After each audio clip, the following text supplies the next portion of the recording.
मित्रांनो, शालिनी भक्तिसागरमध्ये तुमचे मनपूर्वक स्वागत आहे। श्री अवधूत चिंतन, श्री गुरुदेव दत्त, श्री स्वामी समर्थ। मित्रांनो, स्वामी महाराज तुमच्या सर्व चांगल्या इच्छा लवकरात लवकर पूर्ण करो ही स्वामींच्या चरणी मी प्रार्थना करते आणि आज या देवी पुराणाला सुरुवात करते। तर मित्रांनो, आपलं खूप काही देवी पुराण ऐकलं गेलं आहे, तर आता आपण लक्ष्मीचं आख्यान पण खूप काही ऐकलं, त्याच्यात बी लक्ष्मीचे उपाय मी तुम्हाला सांगितले होते। तर आणि भस्माचे जो व्हिडिओ मी तुम्हाला टाकलेला होता त्याच्यात भस्माचं स्नान आपलं बाकी होतं। तर आज आपण भस्माच्या स्नानाबद्दल, त्रिपुंडी भस्माबद्दल आणि भस्माचं स्नान कोणत्या कोणत्या प्रकारे केल्याने काय काय पुण्यफळाची प्राप्ती होते आणि आपले सर्व पाप कशी जळून भस्म होतात या भस्म स्नानाचे महत्त्व ऐकण्याचे करावे। भस्माचं खूप काही सांगितले होतं, भस्मधारण, त्रिपुंडी भस्म, रुद्राक्षचं महात्म्य। तर त्याच्यातले हे काही अध्याय आपले बाकी होते, तर काही लक्ष्मी पुराणसुद्धा मध्ये आलं आख्यान। तर मग मला असं वाटलं कोजागिरी पौर्णिमा येत आहे म्हणून 2 दिवस अगोदरच मी लक्ष्मी आख्यान टाकलं, कारण लक्ष्मी माता आपल्या सर्वांवर प्रसन्न व्हायला हवी म्हणून मग मी लक्ष्मी आख्यान तुम्हाला चरित्र ऐकवलं होतं। तर त्याच्यातले काही अध्याय बाकी आहेत भस्माचे, की भस्मधारणाचा महिमा कसा आहे, तर ते आज आपण ऐकणार आहोत। श्री गणेशाय नमो नमः। ओम सर्वमंगल्ये मांगल्ये शिवे सर्वार्थ साधिके शरण्ये त्र्यंबके गौरी नारायणी नमोस्तुते।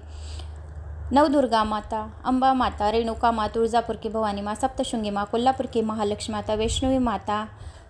तर जसे हे 9 रूप देवीचे आहेत, 9 देवींची आपण ही कथा श्रवण केली, तशी 9 रूपावाली माता आपल्या सर्व मनोकामना पूर्ण करे आणि सर्व दुःख, दारिद्र्य, कष्ट सर्व कोसो दूर राहे अशी आपण देवीला प्रार्थना करतो। आणि आता या भस्मधारणाच्या महिमाला सुरुवात करतो। तर कोणी नवीन आलं असेल चॅनलला तर सबस्क्राईब करून घ्या, ऑलवर क्लिक करा। शालिनी भक्तिसागर कथा तिकडे पण 12चा टाईम आहे, तर तिकडे पण तुम्ही कथेला जाऊ शकता। ज्यांना सकाळपर्यंत ही कथा पोचली नाही, शालिनी भक्तिसागर कथा चॅनल सर्च करा, तिकडे जाऊन तुम्ही ऐकू शकता। शालिनी भक्तिसागर ज्ञान हे पण माझंच चॅनल आहे, तर ते पण चॅनलवर तुम्ही जाऊ शकता। आणि शालिनी भक्तिसागर हे पण माझंच चॅनल आहे, तिघी चॅनलांना सबस्क्राईब करा। नारायण पुढे बोलू लागले, हे मुनिश्रेष्ठ नारद, लहान सहान पापे तसेच मोठमोठी पापे भस्मधारणामुळे नष्ट होतात। जे काही लहान सहान पापे आहेत, खोटं बोलतो, काही मुंगा, किडी, मकोडे काही मारतो, तर असे लहान सहान जे काही पाप आहेत ते आपण जे त्रिपुंडी भस्म नुसतं कपाळावर पण एक टिळा लावला तरीसुद्धा आपले हे पापे नष्ट होऊन जातात। तर मित्रांनो, 1 मिनटं, श्री गणेश पुराणाच्या कमेंट्स आल्या होत्या की ताई गणेश पुराण कुठल्या चॅनलवर आहे, तर श्री गणेश पुराण शालिनी भक्तिसागर सर्च करा। पहिला दिवस शालिनी भक्तिसागर श्री गणेश पुराण, दुसरा दिवस असं सर्च करा, श्री गणेश पुराण येऊन जाईल, बरोबर ऐकायला मिळेल। तर हे लहान सहान पापे कशाने आपली भस्म धारणमुळे, आपली लहान सहान मोठमोठी पापे आपले नुसते भस्मधारणामुळेच नष्ट होऊन जातात। ही अतिशयोक्ती नव्हे, केवळ भस्मच लावले तरी त्यांची पुण्यफळे देण्याचे सामर्थ्य आहे। संन्याशांना ज्ञानाची प्राप्ती होते, वानप्रस्थी लोकांना वैराग्य लाभते, गृहस्थ्रमी आणि प्रापंचिक यांची भरभराट होते, ब्रह्मचारी लोकांचा स्वाध्याय पूर्णत्वाला जातो, शूद्रांना पुण्य मिळते, इतरांच्या पापांचा नाश होतो, भस्म व त्रिपुंडी धारण केल्याने सर्वांचेच रक्षण होते असे वेद म्हणतात आणि शास्त्रांमध्ये सांगितले आहे। यज्ञ प्रसंगी ते आवश्यक आहे, सर्व धर्माचे ते मूळ आहेत। वेद आणखीही असे सांगतात की जे बेलाचे फळ आहे आणि त्या बेलाच्या फळाचा गुद्दा जाळून जर आपण शिवलिंगाला रोज भस्म धारण केली त्याच्याने लक्ष्मी प्राप्ती होते। रोज थोडी थोडी त्या बेलाचा गुद्दा जाळून बारीक कपड्याने गाळून रोज थोडी थोडी भस्म धारण करा। ओम भस्माय नमः या नावाने शिवाला जर भस्म वाहिली तर लक्ष्मी प्राप्ती होते। ते शैव पथायचे भूषण आहे, सर्वांसाठी ज्ञानदायक आहे। शिव, विष्णू, ब्रह्मा, इंद्र, हिरण्यगर्भ, त्यांचे वरुण इत्यादी अवतार भस्म व त्रिपुंड धारण करतात। उमा, लक्ष्मी, सरस्वतीसह सर्व देवी त्रिपुंड भस्म लावतात। यक्ष, राक्षस, गंधर्व, सिद्ध, विद्याधर, ऋषीमुनी, ब्राह्मण, क्षत्रिय, वैश्य, शूद्र, सकोरतपण, भ्रष्ट असे सर्व भस्म व त्रिपुंडी धारण करतात। तर जो कोणी भस्म धारण करतो त्याला कसल्याही प्रकारची पीडा, कसल्याही प्रकारची रोग, कसल्याही प्रकारचे दारिद्र्य त्याला राहत नाही। जो कोणी शिवलिंगाला पाणी वाहतो तर शिव त्याला दीर्घायुष्याचे आशीर्वाद देतात। जो कोणी शिवाला तांदूळ वाहतो त्याच्यावर शिवजी लवकर प्रसन्न होऊन त्याचे 7 जन्माचे दारिद्र्य दूर करतो। जो कोणी शिवलिंगाला मूग डाळ वाहतं तर ते ज्यांचे लग्न जुळत नाही आहे तर त्यांचे लग्न जुळतात मूग डाळ। जो कोणी मसूरची डाळ वाहतो ऋणमुक्तेश्वराय नमा, ओम ऋणमुक्तेश्वराय नमा या मंत्राचा नाव घेऊन तुमचं गोत्र आणि वैशिष्ट्य बोलून मसूरची डाळ शिवलिंगावर वाहा, त्यांची कर्ज मुक्ती होतात. जो कोणी उसाच्या रसाने अभिषेक करतो त्याच्यावर सुद्धा माता लक्ष्मी खूप लवकर प्रसन्न होते. जो कोणी शहद अर्पण करतो त्याचे जीवन अगदी सुखपूर्वक राहते. जो कोणी शिवाला भस्म धारण करतो त्याला सुद्धा लक्ष्मी प्राप्ती होते. जो कोणी शिवाला 5 प्रकारची फुलं वाहतात त्याच्या सर्व मनोकामना पूर्ण होतात. जो कोणी शिवाला धतुऱ्याचे फळ वाहतो त्याचे सर्व दारिद्र्य, सर्व जीवनातले जे काही कष्ट आहे, जीवनात जे काही काटे आहेत, तर ते धतुऱ्या वाहिल्याने त्यांचे काटे जीवनामधले साईडला होतात. आणि जो कोणी धतुऱ्याचे फूल शिवाला वाहिले म्हणजे त्याचे सर्व पुरुषार्थ, 4 पुरुषार्थ लाभलेल्याचे पुण्य मिळते. जो कोणी शिवलिंगाला पानाचा विडा, कमलहस्त माता पार्वतीच्या नावाने जर कमल अशोक सुंदरी जवळ पानाचा विडा, 1 काजूचा तुकडा, 1 बदामचा तुकडा, 1 लोंग, 1 बेलदोणे आणि वरून अजून लोंग लावून दिली असा पानाचा विडा सुद्धा शिवलिंगाला वाहिला तर आपल्या मुलांच्या प्रगती व्हायला सुरुवात होते. जर मुलं अभ्यासला जात असतील या काही कोणत्या कामानिमित्त शुभ कार्यासाठी जर तुम्हाला काही प्रत्येक शुभ कार्य या प्रत्येक मनातल्या इच्छा पूर्ण करण्यासाठी शिवलिंगाला पानाचा विडा नक्की व्हा, याच्याने सुद्धा इच्छा पूर्ण होतात. तर असे हे सांगितलेले आहे.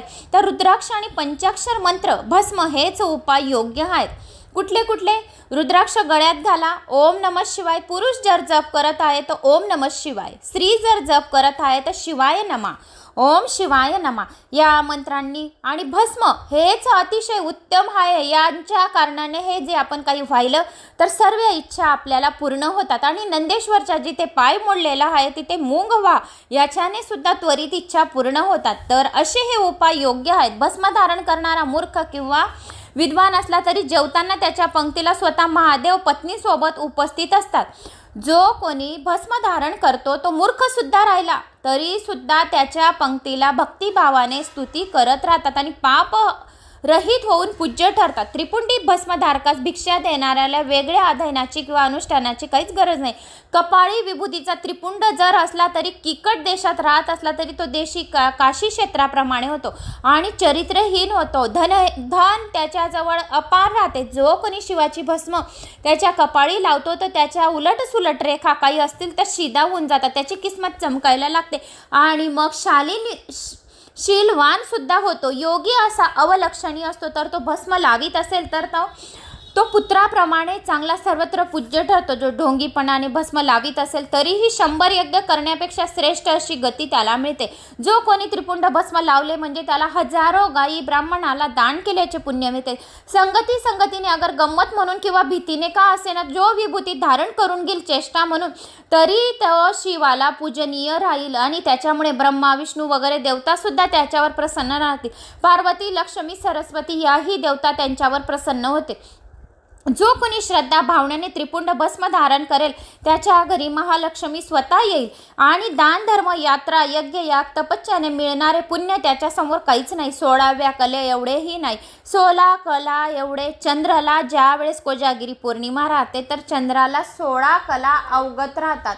तर 16 कलाप्रमाणे राहते एवढी त्याची शक्ती राहते. ज्याप्रमाणे कोणी एखादा राजा गणवेशावरून सेवकाला ओळखतो त्याचप्रमाणे त्रिपुंडी धारकाला मी माझा असे समजतो. त्रिपुंडी धारक कोणत्याही जातीचा असला तरी त्याने प्रत्यक्ष रुद्राला वश केले आहे हे तू जाण. एकदाच त्रिपुंडी लावला तरी तो मुक्त होत असतो. त्याची विद्वता, वंश व उपासनेची परीक्षा करण्याचे कारणच नाही. ज्या क्षणी त्याने कपाळावर त्रिपुंड लावला तेव्हाच तो पूज्य बनला. शिवपूजनाहून थोर पुण्य नाही आणि भस्माहून मोठे तीर्थ नाही. जे रुद्राग्नीचे वीर्य त्यालाच भस्म म्हणतात ते सर्व पापनाशक व दुःख निवारक आहे. अत्यंत नीच, मूर्ख व विद्वान यापैकी जो कोणी विभूती धारण करणारा जिथे कुठे राहत असेल तो भूतगणांसह, शिव पार्वतीसह, तीर्थासह असतात. शिवाचे 5 पवित्र मंत्र म्हणून शिवपूजन, शिवभूषण असा भस्माचा त्रिपुंड भाळी रेखला तर त्याच्या नशिबातील दुर्दैवाची होळी होऊन भाग्य उजळेल.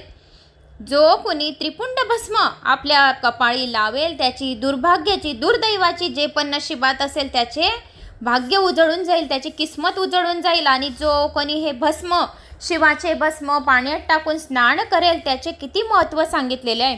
नारद मुनीचे कथन पुढे चालू आहे. भस्मधारकाला जो द्रव्यवान करतो त्याची एकूण एक पापे जळून जातात, यात शंका नाही. श्रुती स्मृती व पुराणे विभूतीचे महात्म्य वर्णितात. यासाठी ब्राह्मणाला भस्म धारण करणे आवश्यक आहे. त्रिकाळ संध्यासमयी जो शुभ्र भस्माचा त्रिपुंडी लावतो तो निष्पाप होऊन शिवलोकी जाऊन राहतो. योग्याने सर्वांग स्नान व भस्म स्नान करावे, मग योग साधना करावी. भस्म स्नान करणारा कुळाचा उद्धार करतो. जलस्नानपेक्षाही भस्म स्नान कितीतरी पटीने श्रेष्ठ आहे. सर्व तीर्थक्षेत्री केलेल्या स्नानाच्या पुण्या एवढे फक्त एका भस्म स्नानाने पुण्य मिळून जाते असे समजावे. जो कोणी भस्माचे नुसतं भस्म जो बेलाचा गुद्दा जाळून घेतलेला आहे त्याला भस्म तुम्ही नाव दिलं किंवा 2 अगरबत्त्या लावलेल्या आहे आणि त्या 2 अगरबत्तीतली रक्षा पण थोडी तुम्ही डबेत जमा केली आणि त्याला भस्म असं नाव दिलं तरी पण ते शिवाचे भस्मच समजाईल. तर याला मुळीच शंका नाही. तर ते भस्म असं जमा करा. रक्षा प्लेटमध्ये तुम्ही 2 अगरबत्ती 5 अगरबत्ती 7 अगरबत्ती असे जाळा सकाळ संध्याकाळ शिवाच्या नावाने आणि ती डबीत भरून ठेवा. आणि स्नान करण्याच्या वेळी आपले मुलं स्नान करताय, आपले सासू सासरे आपले मिस्टर स्नान करताय तेव्हा त्या पाण्यात टाकून द्या भस्माय नमः.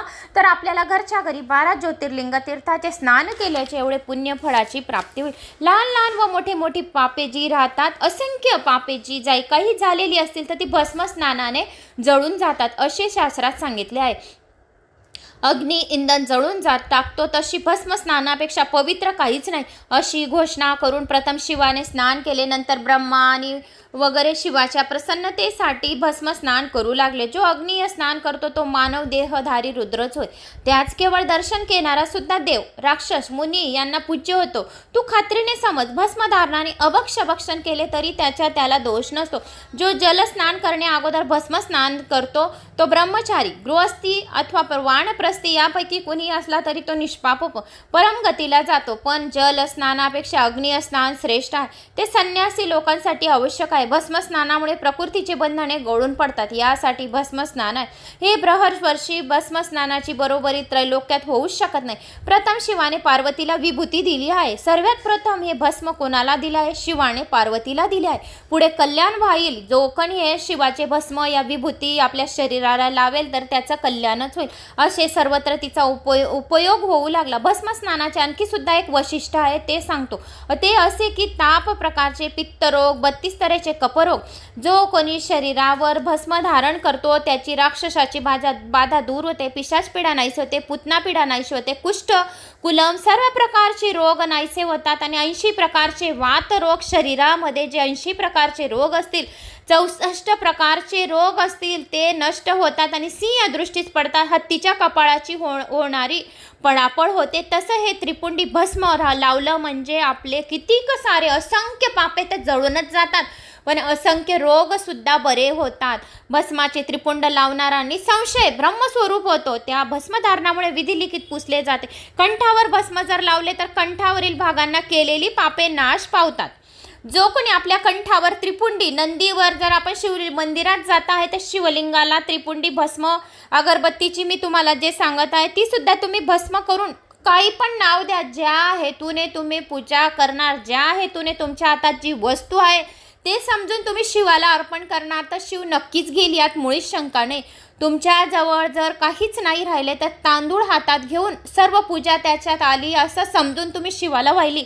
श्रद्धा आणि विश्वास तरी पण शिव ते संपूर्ण पूजा तुमची तर घेईलच पण त्यासोबत तुमची श्रद्धा आणि भक्ती सर्वात अगोदर घेईल शिव. त्याला लवकर प्रसन्न होईल. आणि ज्याच्याजवळ खूप काही सामान आहे, खूप काही फुलं आहे, खूप काही बेलपत्री आहे, खूप प्रकारची फुलं आहे, खूप काही नैवेद्य आहे पण त्याच्या मनात भाव श्रद्धा नाही, फक्त दिखावा आहे की मी बाजूच्या व्यक्तीला फक्त दिखावा करत आहे या शिवलिंगाची पूजा करून, त्याला काही अर्थ नाही आहे. म्हणून अर्थ ह्यालाच आहे श्रद्धा आणि विश्वास. काहीच नाही राहिलं तर 1 लोटा जल घ्यायचं आणि घरच्या जर तुम्हाला मंदिरात जाणं बी शक्य नाही होत असणार तर प्रदोष कालमध्ये छान देवादिदेव महादेवचा अभिषेक करा. शिवलिंगाला तामनात घ्या. मस्त आपलं जे तामन राहतं देव धुवायचं शिवलिंगाला तामनात घ्या. दुधाने दह्याने मधाने साखरने पंचामृताने अत्तरने आणि गहू हे सर्व अभिषेक करून छान परत पाण्याने गंगाजलाने अभिषेक करून परत एक छोटी प्लेट घ्या. तामनामध्ये ते शिवलिंग छान ठेवून द्या आणि त्या शिवलिंगाला मस्त अष्टगंधक लावा. नाहीतर लाल कलरचं भस्म असेल, लाल कलरचं चंदन असेल, असं छान ओलं करून घ्या. वरची जे लिंगाचे जे टोक आहे ना त्याला असं छान प्रकारे असं मस्त ओलं करून याने त्याला अष्टगंधक चिटकवायला हवा आणि त्या अष्टगंधक चिटकलेल्या ओल्यावरच तांदूळ लावा. तर ते तांदूळ एकावर एक असे चिटकले म्हणजे आपली दरिद्रताचा नाहीसा होतो असे शास्त्रांमध्ये सांगितलेले आहे. आणि मग त्यानंतर जिथे अशोक सुंदरी आहे त्या ठिकाणी हळद आणि कुंकू पार्वती मातेच्या नावाने आपल्याला लावायचं आहे. याच्याने अखंड सौभाग्यवतीची प्राप्ती होते असे सांगितले आहे. तर तुम्ही छान प्रकारे अशी पूजा केली म्हणजे सर्व आपले पापाचा नाश होतो आणि तरक्की व्हायला सुरुवात होते. तर आणखी हे शिवाचे भस्माचे महिमा मी तुम्हाला सांगते. तर भस्म स्नानाचे आणखी सुद्धा एक वैशिष्ट्य आहे म्हणजे 80 प्रकाराचे आपले पाप नष्ट होतात. भस्माचे त्रिपुंड लावणारा निसंशय ब्रह्मस्वरूप होतो. भस्म धारणामुळे विधी लिखित पूजले जातात. कंठावर भस्म लावले म्हणजे कंठावरील भागाने केलेली पापे नाश पावतात. बाहूवरील भस्मामुळे हाताने केलेली पापे नष्ट होतात. हृदयावरील भस्मामुळे मनाने केलेली पापे नष्ट होतात. बेंबीवर जर भस्म लावला लिंगद्वारा केलेली पापे नष्ट होतात. आणि तसेच गुद्धद्वारी लावलेले भस्मामुळे गुप्तेंद्रियाची पापे नष्ट होतात. आणि पार्श्वभागी लावलेल्या भस्माने परस्त्रीचा भोग जर घेतला असेल तर त्याच्या सुद्धा पाप नष्ट होतात. तेव्हा त्रिलिंगिक भस्म सर्वदा धारण करावे. 3 बोटांनी 3 असे भस्म आपल्या शरीरावर धारण करा. 3 अग्नी हे ब्रह्मा विष्णू महेश यांचे प्रतीक आहेत. त्रिपुंड धारण करणे म्हणजे त्रैलोक्यातील गुण धारण केल्यासारखे होय. भस्म स्नान केल्याने पुरुष आत्मनिष्ठ होतो. भस्म स्नान करून त्रिपुंडी लावून भस्मातच झोपतो तोच आत्मनिष्ठ जाणावा. भूत प्रेत बाधा पिशाच बाधा आणि मोठमोठे असाध्य असे रोग केवळ आत्मनिष्ठेने सहवासात राहिल्यामुळे नाश पावतात हे मी खात्रीने सांगतो. पाप दुष्कृत्य खाऊन टाकतं स्वतःच्या तेजस्वीच राहते म्हणून त्याला भस्म म्हणतात. विभूती ऐश्वर्य दायिनी रक्षण करणारी अशा मनुष्यांची फक्त दृष्टादृष्ट झालेली तरी भूत प्रेतांची भीतीने गाळण उडते. ती कशी म्हणशील तर रुद्राचे स्मरण केल्याने पापांची जशी गाळण उडते जसे पापे नष्ट होऊन जातात. नुसतं रुद्र अभिषेक असे सुद्धा तुम्ही वरती थंबनेलवर ऐकले तरी सुद्धा सर्व पापे नष्ट होतात एवढं महत्त्व दिलं गेलेलं आहे. म्हणून आपण शिवलीला अमृताचे पारायण 1 वेळा करू म्हणजे आपल्याला शिवलीला अमृताचे पारायण वारंवार करत राहिलो तर आपले भस्म जे आपले असंख्य पापे आहेत ते जळून भस्म होतात. म्हणून आपल्याला शिवलिंगाचे पारायण करणे वारंवार जर करत राहिले तर आपले पापे असंख्य जे राहतात ते नष्ट होतात. आता काही जणांच्या कमेंट्स आल्या होत्या की ताई पारायण म्हणजे काय. पारायण म्हणजे आपण ज्या 7 दिवसात जी पोथी आपण हातात घेतली या काही मी जो व्हिडिओ टाकेल शिवलीला अमृताचा तो तुम्ही 7 दिवस सतत 14 अध्याय जर श्रवण केले म्हणजे तुमचे 1 पारायण झालं असं समजा. 1 पारायण झाले म्हणजे तुमच्या मनातली एक इच्छा पूर्ण होते. तुम्ही जेवढे पारायण करणार तर प्रत्येक पारायणाबद्दल तुमची जर व्हिडिओ तुमच्यापर्यंत येईल त्यावेळेस तुम्ही इच्छा बोलायची. पहिला व्हिडिओ जर आला पहिला अध्याय जर आला तर तुम्ही इच्छा बोलायची की माझी इच्छा ही आहे तर ही पूर्ण कर. मी हे 14 अध्याय पूर्ण ऐकणार आहे म्हणजे माझं 1 पारायण होईल. तर तुमची 7 दिवसातच एक इच्छा पूर्ण होईल. कारण एवढं या शिवलीला अमृताच्या कथासारमध्ये महत्त्व आहे आणि प्राऊड म्हणजे त्याच्यात एवढी शक्ती आहे. खूपच शक्ती आहे. मी सांगू नाही शकत की एवढी शक्ती. त्यावेळेस तुम्ही 1 पाण्याची बाटली जरूर ठेवायची. जेव्हा पारायण चालू होईल व्हिडिओ बिलकुल तुम्ही व्हिडिओ लावून द्यायचा आणि 1 पाण्याची बाटली 2 अगरबत्ती 1 तेलाचा दिवा आणि 1 तुपाचा दिवा. मोबाईल तुम्ही देवाऱ्यात का ठेवेना पण 1 पाण्याची बाटली नक्की ठेवा. आणि ते पाणी आपल्या घरात सर्वांना प्यायला द्या. जे मुलं अभ्यास करत नसतात त्यांना सुद्धा विद्या प्राप्ती येईल. ज्यांचे लग्न जुळत नाही त्यांचे सुद्धा लग्न जुळते. ज्यांच्या घरात बरकती नाही त्यांच्या घरात सुद्धा बरकती राहील. ज्यांना काही रोग झालेला आहे खूप आजारी आहे त्यांना दिलं तर त्यांचा आजारपणा 7 दिवसातच बरा होईल एवढा मला विश्वास आहे माझ्या एवढ्या शिवलीला अमृताच्या कथांवर. एवढं मी नक्की सांगेन.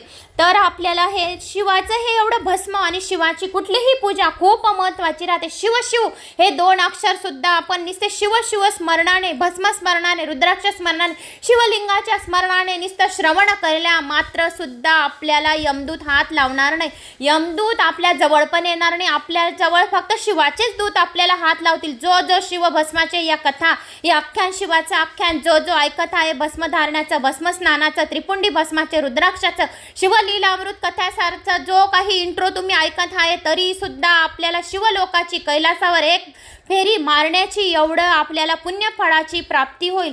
तर आता हे जे आपण बोललो जे मी तुम्हाला सांगितलं याच्याने आपल्याला दीर्घायुष्य सुख समृद्धी शांती पैसा अडका मुक्ती मिळेल. आणि जर जो कोणी नित्य भस्म धारण केल्याशिवाय राहत नाही, तर त्याच्यापासून भयंकर असे राक्षस जंतू दूरच राहतात. जो कोणी नुसतं भस्म असं रक्षा अगरबत्तीची रक्षा समजत नाही काही जणांना, तर अगरबत्तीची जी राख राहते तर ती राख सुद्धा तुम्ही कपाळी लावून घेतले तर असंख्य पापे दूर राहतात. मोठी मोठी शत्रू तुमच्यापासून दूर राहतात. जे शत्रू आहेत ते मित्र बनतात. आणि जलस्नानाने देहाची बाहेरून शुद्धी होते. विभूती स्नान केल्याने अंतर्बाह्य शुद्ध होते. यासाठी पाण्याने स्नान करणे झाले नाही तर शरीरावर भस्म शिवाच्या नावाची भस्म तरी लावायची. आणि भस्म स्नान न करता केलेले कर्म हे कर्मच नव्हे तर भस्म स्नानाला वेद अग्नीय स्नान म्हणतात. शुद्ध देहाने शुद्ध मनाने केलेले शिवपूजन फळ देते. जलस्नान हे फक्त बाहेरून स्वच्छता करते, परंतु भस्म स्नान हे आत्मा पवित्र करते आणि आपले शरीर पवित्र करते. कोटी वेळा पाण्याने आंघोळ केली तरी सुद्धा आपले पापे जात नाही, पण भस्म स्नान एक वेळा सुद्धा केले तरी आपले असंख्य पाप जळून भस्म होतात. आणि यातील रहस्य फक्त काय आहे? वेद. त्यांच्या व्यतिरिक्त देवाधिदेव महादेवच केवळ जाणतात. भस्म न लावता केलेली भाराभार वेदोक्त कर्म ही भस्मधारकाच्या कर्माच्या अर्ध्या अंशाचीही बरोबरी करू शकत नाही. वेदाचे म्हणणे असे आहे की भस्म हे पवित्राला सुद्धा पावन करते. जो भस्म स्नान करीत नाही तो महापापी आहे. ब्राह्मणाला अनंत जल स्नान केल्याचे जे पुण्य मिळते त्याच्याही अनंतपट पुण्य फळ भस्म स्नान केल्यामुळे मिळते. म्हणून तिन्ही त्रिकाळ भस्म स्नान करणे आवश्यक आहे. भस्म स्नान हे वेदोक्त कर्म आहे. सोडले तर पातक लागते. मल मूत्र विसर्जन केल्यानंतर स्मरणपूर्वक भस्म स्नान करावे. तसे न केले तर पवित्र होत नाही. जर एखाद्याने विधीपूर्वक शास्त्रोक्त शुद्धता केली तरी सुद्धा भस्म स्नान केल्याविना खऱ्या अर्थाने तो पवित्र होत नसतो व कर्मासाठी अधिकारही होत नसतो. पादणे, जांभई देणे, शिंकणे, आळोखे, पिळोखे व थुकणे ह्या क्रिया केल्यानंतर भस्म स्नान अवश्य केलेच पाहिजे. हे भस्म स्नानाचे केवळ एक प्रकारचे महात्म्य वर्णन झाले आहे. मी तुला अधिक महत्त्व सांगतो. भस्माविशेषचे अजून काही महत्त्व आहेत ते अजून सांगतो. नारद मुनी पुढे सांगू लागले. नारायण मुनींना अजून पुढे सांगू लागले. प्रथम अग्निरीती वगैरे मंत्रांनी भारून शुद्ध करावे. फक्त ब्राह्मणांना कपाळी त्रिपुंड लावावा. ब्राह्मण, क्षत्रिय, वैश्य हे सर्वच द्विज आहेत. अर्थात सर्वांनी त्रिपुंड लावावा. ज्याची मुंज होते तो ब्राह्मणच होय. त्याचे कारण आहे विभूती धारण केल्याशिवाय केलेले प्रत्येक सत्कर्म हे कर्मच नव्हे. भस्म धारण केल्याशिवाय गायत्रीचा उपदेश होऊ शकत नाही. गायत्रीचा जप करण्यापूर्वी भस्म धारण केलेच पाहिजे. मुनिराज, गायत्री ही तर ब्राह्मण तत्वाची मूळ धारणा आहे. भस्मधारणाशिवाय तिचा उपदेश यथार्थपणे होत नसतो. गायत्री ग्रहणाचा अधिकार तोपर्यंत मिळत नाही जोपर्यंत अग्निसमुद्र भस्म कपाळावर लावले जात नाही. भस्म नसलेले कपाळ हे ब्राह्मणाचे लक्षण नव्हे. यासाठीच मी भस्मधारण पुण्यदायक आहे असे म्हणतो. ज्याच्या भाळी मंत्र पूत भस्म आहे त्यालाच आम्ही ज्ञानी ब्राह्मण असे म्हणतात. मूल्यवान म्हणण्याप्रमाणे ज्याला भस्मसंग्रहाची आवड उपदात असेल तोच खरा ब्राह्मण.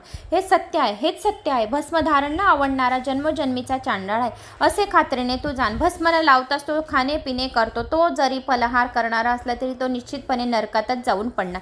यात काही संशय नाही. विभूती धारण न करता केलेली शिवपूजा म्हणजे पूजा नसून ती पूजकाचा श्विदेशच आहे. त्यामुळे तो अभागी पूजक नरकाचा धनीच होणार आहे. भस्म न लावणारा कोणत्याही कर्माला लायक नसतो. मग तशा वेळी केलेली सुवर्ण तुलाही फळ तर देणार नाहीच, पण तो मात्र पतितच होणार. जानव्याशिवाय जशी द्विज संध्या करीत नसतो तशीच भस्म लावण्याशिवाय संध्या करू नये. जानव्याशिवाय केलेली संध्या प्रायश्चित केलेले तर उपोषण करून सावित्री मंत्राचा जप केल्याने कदाचित मान्य होईलच, परंतु भस्म न लावण्यासाठी मात्र पर्यायीच नाही. तो दोषच आहे. भस्म जर नसेल तर ब्राह्मण गायत्रीसाठी योग्यच नव्हे. जसा अत्यंत हा वेद श्रवणाला योग्य नव्हे तसाच भस्म धारण केल्यानंतर मग तो शैव होऊन वेदोक्त कर्म करो, पुराणोक्त करो, अगर सामान्य कर्म करो तो पवित्रच असतो. संध्येपूर्वी ब्राह्मणाने भस्म धारण करून पवित्र व्हायास हवे. त्यामुळे पापांचा स्पर्श सुद्धा होत नाही. यासाठी ब्राह्मणासाठी भस्म धारण हे अत्यावश्यक आहे. नेहमी उजव्या हाताच्या मधल्या तीन बोटांनी ते भस्म लावावे. कमीत कमी 6 आंगळे एवढे लांब असावे. कपाळावर एक भुवयाच्या टोक्यापासून दुसऱ्या भुवयाच्या टोक्या एवढे ते असावे. जो नेहमी भस्म लावतो तो प्रत्यक्ष रुद्र असतो. त्याचे सर्व पापांचे नाशच होत राहते आणि त्याला खूप लक्ष्मीची प्राप्ती होत राहते. यात संशय मुळीच नाही. अनामिका ही अ आकार, माध्यमिका ही उ आकार आणि तर्जनी ही म आकार म्हटलेली आहे. याचा अर्थ असा आहे की त्रिपुंडी हा त्रिगुणात्मक आहे. याच्या आणखी स्पष्टीकरणासाठी मी तुला एक पूर्वी घडलेली हकीकत सांगतो. त्याचे असे झाले की एकदा दुर्वासा महर्षी पितृलोकी गेले. तपस्यामधील श्रेष्ठ मुनींच्या सर्वांगी भस्म चर्चिले होते. रुद्राक्षांची भूषणे अंगावर होती. मुखाने सर्वात्म शंकर व जगन्माता अंबिका यांच्या नावाचा घोष होत होता. त्याला पाहताच पितृलोकाचा अधिपती अरिम्या व इतर पितृदेवता उठून उभे राहिले. त्यांनी दुर्वासाचे स्वागत केले. यासाठी यथाविधी सत्कार केला. परस्परांचे संभाषण चालले असताना फार मोठा कोलाहल कानावर येऊन आदळत होता. तो कुंभीपाक नरकातल्या दुःखी जीवांचा होता. कुणी म्हणे अरे देवा मी मेलो. दुसरे कुणी आक्रंदन करी की अरे मी जळतो आहे. आणखी कुणी विवळत होते हाय हाय माझे लचकेचे तोडत आहे. सर्वांच्या रडण्या विवळण्यांचा आक्रोशांचा फार मोठा गोंगाट चालला होता. तो विलाप ऐकून मुनींचे हृदय कळवळले. त्यांनी अरम्या देवाला विचारले की काय प्रकार चालू आहे. तेव्हा त्याने उत्तर दिले की महाराज जवळच यमराजाची नगरी संयमनी आहे. तिथे यम यातना पाप्यांना शिक्षा देत आहे. त्यांचे असंख्य काळे कुळीत असे भयानक दूत तिथे आहेत. अनेक प्रकारची नरक कुंडे तिथे असून ती 84 लक्ष योनीत आहे. त्यांचे प्रमुख कुंड कुंभीपाक नावाचे आहे. जे पहिले कुंड आहे ते कुंभीपाक नावाचे आहे. तिथल्या पापी लोकांना दिल्या जाणाऱ्या यातनेचे वर्णन करायचे जर म्हटले तर 100 वर्षे सुद्धा पुरणार नाहीत. पापी लोकांचे जे नरक यातनांचे जे कुंड आहेत 100 वर्ष, पण नरक यातनांचे जर सांगत राहील तरी सुद्धा अपुरे पडतील. ते पापी लोक म्हणजे शिव, देवी, सूर्य, विष्णू, गणेश हे पंच देवता आणि वेद यांचा द्वेष व निंदा करणारे आहेत. ब्रह्मांडांशी द्रोह करणारे, मनाप्रमाणे स्वैर विरोधी करणारे, आचरण करणारे, अंगावर तापलेल्या मुद्रा, शंख, चक्र, पद्य, त्रिशूळ वगैरे लावणारे हे आहेत. कारण हे सर्व वेदांना मान्य नाही. आणखी आई बाप, गुरु, वडीलधारी, आदर्य लोक, पुराणे व श्रुती यांची निंदा करणारे, आई वडिलांना जो कोणी वागत नाही, गुरूंना जो कोणी काही बोलतो, वडीलधाऱ्यांना आदरणीय बोलत नाही असे निंदा करणारे ते 100 मनवरपर्यंत नरकातच राहतात. धर्माला दोष देणारे असे लोक इथेच आणले जातात आणि ओरडा यांच्या चालूच राहतात. या यमलोकामध्ये, या नरकामध्ये यांच्या आरोड्या कोणीच ऐकत नाही. हे जोरजोराने ओरडतच राहतात. रात्रंदिवस ओरडत राहतात की आम्हाला मात्र वैराग्य आले आहे असे म्हणतात. पण ते कर्म करत नाही. ज्यावेळेस कर्म करायला हवे त्यावेळेस ते कर्म करत नाही. चांगले जर कर्म राहिले तर त्यांना यमयातना मुळीच होणार नाही. त्यांना शिवलोकापाशी, विष्णू लोकापाशी, गणेश लोकापाशी, देवीच्या दूतांपाशी जागा असते. नरक यातनांपाशी त्यांना यमदूत त्यांना हातच लावत नाही आणि यमदूत त्यांना घ्यायलाच येत नाही. जे कोणी पुराणे ऐकतं, जो कोणी चांगले सत्कर्म करतो, सत्वगुण राहते ज्याच्यामध्ये, त्याला यमदूत छळत नाही, घ्यायला सुद्धा येणार नाही. हे स्वप्नात सुद्धा विचार करायचा नाही. असे ऐकून दुर्वासा मुनी उठले आणि कुंडापाशी गेले. हे जे लोक मोठमोठ्याने आरोळ्या मारत होते, नरक यातनांमध्ये पडलेले होते, काळे कुट्ट लोक होते, काळकुळीत भयानक दूत तिथं आरोळ्या मारत होते. नरक कुंडामध्ये होते 84 असे प्रमुख कुंड त्यांचे आहे. त्या कुंभी पाकात जोरजोराने सर्व लोक असंख्य पाप केलेले होते तिथं आरोळ्या मारत होते. तर हे दुर्वासा मुनी उठले आणि कुंडापाशी गेले आणि त्यांनी खाली वाकून कुंडात पाहिले. तेव्हा असा चमत्कार झाला की एकाएकी नरकवासी जीव मोठमोठ्याने आनंदाने हसू लागले आणि नाचू लागले. कुणी गाऊ लागले. मृदंग, मुरज, विना, दुंबंगी, डंगा यांचे मधुर नाच सुरू झाला. वसंत ऋतूमधला मधुर सुगंध सर्वत्र दरवळू लागला. ते दृश्य पाहून मुनी तर चकितच झाले आणि यमदूत सुद्धा आश्चर्याने थक्क झाला की हे जे नरक यातनामध्ये हे सर्व लोक पडलेले होते, इतक्यात आरोळ्या मारत होते आणि इतक्यात का म्हणून नाचू लागले, का म्हणून हसू लागले, का म्हणून हे गाऊ लागले. तेव्हा दूतांना लगोलग जाऊन ती हकीकत यमाला सांगितली. ते बोलले महाराज अहो मोठे नवल घडले आहे. कुंभी पाकातले पापी जीव स्वर्गापेक्षाही आनंद झाले आहेत. असे कसे घडले आम्हाला कळत नाही. त्याचे म्हणणे ऐकून यमधर्म ताबडतोब तिथे आला आणि एकंदर प्रकार पाहिल्यावर त्यांनी दूता करवी अमरावतीला इंद्राला निरोप पाठवला. इंद्र तातडीने येऊन दाखल झाला. त्यावेळी ब्रह्मा, विष्णू, सर्व लोकपाल सुद्धा तिथे आले. कुंभी पाक कुंडाभोवती सर्व गर्दी जमा झाली. तिथले दृश्य पाहता सर्वत्र विस्मित झाले. ते आपसात चर्चा करू लागले. त्यांच्या चर्चेचा आशय असा होता की अहो हे कुंड तर पाप्यांना दुःख भोगण्यासाठी बनवले आहेत, मग हे इथं सुख कसं काय. पण इथेच जर सुख असे मिळेल तर मग पापे करायला कुणीच घाबरणार नाही. परमात्म्याची वेद मर्यादा अशी कशी नष्ट झाली. याचा संकल्प व्यर्थ का ठरला. त्याचे बदलाचे कारण मात्र कुणाच्याच ध्यानी आले नाही. तेव्हा विष्णू भगवान उठले व शिवलोकी गेले आणि ते कोटी मदनापेक्षा सुंदर असा महादेव पार्वती सही बसलेले होते. विष्णूंनी अभिवादन केले, त्यांना नमस्कार केला. कुंभीपाकातील समग्र हकीकत त्यांनी सांगितली की यमदूताच्या यातना असंख्य लोक जळत होते आणि ते अचानक लाचू लागले, तर त्याचं काय कारण असेल? विष्णूंनी असं शिवाला आणि पार्वती माताला विचारले आणि इंद्र चंद्र वगैरे सर्व हे कुंडापाशी नरक कुंडापाशी येऊन त्यांची खूप गर्दी भिडलेली होती. मग त्यांनी पुढे ते म्हणाले, देवा हे कसे काय घडले ते काही आम्हाला कळत नाही, ते सर्वज्ञ आहेस, आता या मागचे कारण तूच सांग. तेव्हा शंकर हसून सांगू लागले, विष्णू याचे कारण मी सांगतो, यात विचित्र असं काहीच नाही. हे भस्माचे महात्म्य आहे. हे भस्माचे महात्म्य, भस्मामुळे काय घडणार नाही. ज्यांनी ज्यांनी भस्माचे महात्म्य ऐकले आहे त्यांना नरक यातना नाहीत.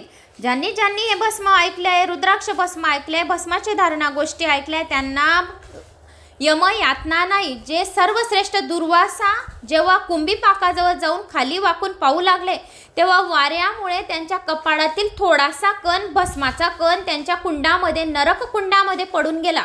ज्या वेळेस जे शैव दुर्वासा ऋषी ज्या वेळेस उठून की हे लोक का म्हणून आरोड्या मारू लागले, तेव्हा त्यांनी वाकून त्या कुंभीपाकाकडे पाहिले, कुंडात पाहिले, तेव्हा एक कण भस्माचा त्या कुंडामध्ये पडून गेला. आणि त्यांचा भस्माचा कणाचा हा महिमा आहे. जे झाले ते होऊन चुकले, आता त्यांना नरक यातना नाही, कारण त्यांना आता शिवलोकची प्राप्ती होईल. आतापासून ते कुंड पितृलोकाचे तीर्थक्षेत्र झालेले आहेत. याचे नाव पितृतीर्थ म्हणून विख्यात होईल. तिथे माझे शिवलिंग स्थापन करा. देवी सहित म्हणजे पितृलोकातले रहवासी त्यांची पूजा करतील. त्रैलोक्यातील सर्व तीर्थांपेक्षा सर्वात श्रेष्ठ हे तीर्थ राहील आणि पितृक्षरेचे तेथे पूजन होत राहील. नारायण मुनी म्हणाले, शिवाला नमस्कार करून हरी तिथून निघून परत गेले. त्यांनी सर्व वृत्तांत कथन केला आणि सर्व लोकपालांनी धन्य धन्य भस्माचा महिमान, भस्माचा कण, एक कणाचा महिमा असे उद्गार काढले. सर्वांनी मिळून तेथे शिवलिंगाची देवी मूर्तीची स्थापना केली. पित्तर संतुष्ट झाले. कुंडातले पापी जीव विमानात बसून कैलास लोकात शिवापाशी गेले. शिवलोकात त्यांना जागा मिळाली. ते सर्व भद्र नावाचे शिवगण बनून गेले आणि अद्यापि तेथेच राहत आहे. नंतर दुसरा एक कुंभीपाक नरक दूर निर्माण केला. त्या वेळेपासून कुंडापाशी कोणत्याही शिवभक्ताला जाऊ देत नाही. जो कोणी नरक कुंडामध्ये पडलेले आहे, तर तिथे शिवचे जे दूत आहे, ज्यांना शिवलोकाची प्राप्ती झालेली आहे, त्यांना नरक कुंडाकडे जाण्याची परवानगी नाही असे स्वतः शिवाने सांगितलेले आहे. जे माझे दूत आहेत ते माझ्याजवळ शिवलोकातच राहतील, असा हा भस्माचा प्रभाव आहे. भस्मापेक्षा श्रेष्ठ काहीच नाही. आता उधर्व पुंड विधी तुला सांगतो. उधर्व पुंड विधी तुला सांगतो सविस्तर. हा वैष्णव शास्त्री आहे. वैष्णव वागमानुसार याचे अधिकारी सांगतो. तसेच दिव्य अंगुली भेद, ऊर्ध्वपुंडाचा आकार केवढा असावा, वर्ण, मंत्र, देवता आणि फलप्राप्ती हे सर्वत्र सांगतो. प्रथम माती आणावी. पर्वताचा माथा, नदीची काठ, शिवक्षेत्र, सागर किनारा, वारुळ किंवा तुळशीच्या मुळाजवळची माती घ्यावी. दुसरी कोणतीच नको. ती मऊ असावी. काळ्या रंगाची शांतीदायक, तांबड्या रंगाची वशीकरणासाठी, पिवळ्या रंगाची संपत्तीसाठी, सफेद धर्मदायक समाजासाठी, अंगठा पुष्टीदायक, मधले बोट आयुष्यवर्धक, अनामिका अन्नदायक, प्रदेशिनी ही मुक्तिदायक आहे. हे अंगुलीचे भेद आहे. नखांचा स्पर्श मात्र होऊ देऊ नये. टिळ्याचा आकार दिव्यांच्या ज्योतीसारखा, बांबूच्या पानासारखा किंवा कमळ कळीसारखा उभा असावा. मासा, कासव अगर शंखासारखेही चालेल. 10 आगळा एवढा उत्तम, 9 आगळा एवढा मध्यम आणि 8 आगळा एवढा निकृष्ट असतो. 7, 6 व 5 आगळा एवढा मध्यम, 4, 3 आणि 2 आगळा एवढा कनिष्ठ होय. कपाळावर केशव, पोटावर नारायण, हृदयावर माधव, गळ्यावर गोविंद. त्याचप्रमाणे उजव्या कुशीवर टिळा लावत्यावेळी विष्णू आणि डाव्या कुशीवर लावला तर दंडांवर लावला तर मधुसूदन, कानांवर त्रिविक्रम, कुशीवर वामन अवतार आणि डाव्या दंडावर श्रीधर, उजव्या कानावर ऋषिकेश, पाठीवर पद्मनाभ, खांद्यावर दामोदर अशी 12 नावे घेऊन टिळे लावावे. प्रांत, संध्या, पूजा, हवन समय असे करावे. आणि उभे गंध लावणारा ओवळा दुराचारी अगर पापी असला तरी तो शुद्ध होऊन जातो. तो कुठलेही मरण पावला नीच असा चांडाळ असला तरी विमानात शिवलोकच त्याला घ्यायला येतील आणि शिवलोकीच येतील. एकांतवास भक्ती माझे निर्मळ स्वरूप जाणवतो. 2 रंगाचे व मध्ये टिंब दिलेले गंध लावतो तो माझ्या चरणांच्या एकांतवासी भक्त होय. जो 2 रेखांच्या मध्ये टिंब दिलेले गंध लावतो, मध्ये टिंब लावतो, तो भक्त होय. हळदीच्या चूर्णाचे निर्मळ व शूलाच्या आकाराचे उधर्व पुंड लावावे. वैष्णवीचा टेळा भरीम असतो व वीर वैष्णवांनी तसा लावला तर दोष लागतो. दंडाकारमध्ये जर पोकळ असे गंध त्यांनी लावावे. 2 उभ्या रेखांच्या गंधा जो लावेल त्याने माझे मंदिरच बांधल्यासारखे समजावे. मी लक्ष्मीसह तेथे असतो. जो कोणी 2 रेखांचे गंध लावतो आणि मध्ये टिंब ठेवतो तेथे लक्ष्मीसह मी वास्तव्य करतो. असे गंध न लावणारा क्रमाक्रमाने 21 नरकात पडतो. द्विजाने शेंडी अगर जानव्याच्या आकाराची हुबे गंध लावावे. असे न केले तर तो सर्व कर्म निष्फळ होते. यासाठी शाण्या मनुष्याने त्रिशूलकार, गोलाकार अगर चतुस्राकार टिळा लावावा. गोलाकार टिळा लावला माझ्या नावाचा तरी सुद्धा तो टिळा मलाच प्राप्त होतो. वेदानुयायी असेल तरी यांनी अर्धचंद्रकार गंध लावू नये. जे वेदभ्यासी नसतील त्यांनी तसे लावावे नाही. वैदिकांनी मात्र आडवेच गंध लावावे, नाहीतर ते नरकात पडतील. तसेच त्यांनी तापवलेल्या मुद्राही धारण करू नये. तांत्रिक देवताची चिन्हे वेदबाह्य असतात, परंतु वेदसिद्ध महादेव संसारातून तारून नेणार आहे. तो भक्तांच्या हितासाठीच लिंग धारण करतो. वैदिक वैष्णवासाठी सुद्धा श्रुती मान्य भस्म धारण करणे हे इष्ट आहे. अवतारी पुरुषांनी सुद्धा वेद समस्त त्रिपुंड व भस्म धारण केलेले होते. जे अवैदिक असतात ते आडवा त्रिपुंड लावता हुबा टिळा लावतात. वेद धर्मानुयायी लोकांनी कपाळी भस्माचा त्रिपुंडच लावला पाहिजे. ज्याला नारायणाचा परमपद प्राप्तीची इच्छा असेल त्यांनी कपाळी शूळाच्या गोल टिळा आकाराचा लावावा. त्याला विष्णू नारायणाची परमपदची प्राप्ती होईल. जो गोल टिळा लावेल तरी सुद्धा तो मला प्राप्त होईल असे नारायणाने नारदाला सांगितले. तर असे हे सर्व भस्म हे आख्यान संपूर्ण मी तुम्हाला भस्माचे सांगितले आहे. तर मित्रांनो, मला अशी आशा आहे की तुम्हाला हे माझे भस्माचे आख्यान आवडले असेल. आवडले तर एक लाईक नक्की करा. तुम्ही कुठून ही माझी भस्माची कथा ऐकत आहोत गावाची कमेंट्स नक्की करा. जास्तीत जास्त जणांना शेअरसुद्धा करा.